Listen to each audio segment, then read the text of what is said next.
This is the Arrowhead Brass PK6010LK, or loose key style stem for the 450 series faucets.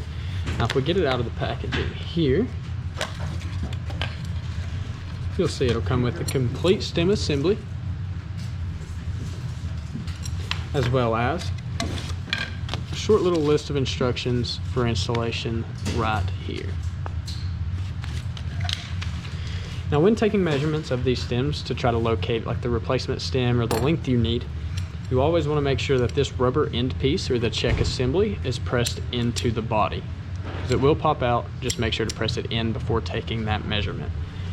When taking the measurement, you want to make sure to measure it from tip to tip, so into the check assembly to the end here where the handle will attach, or in this case that loose key will attach to.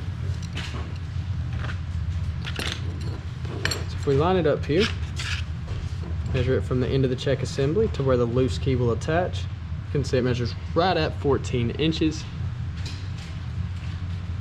And once again, this is the Arrowhead Brass PK6010 loose key stem assembly.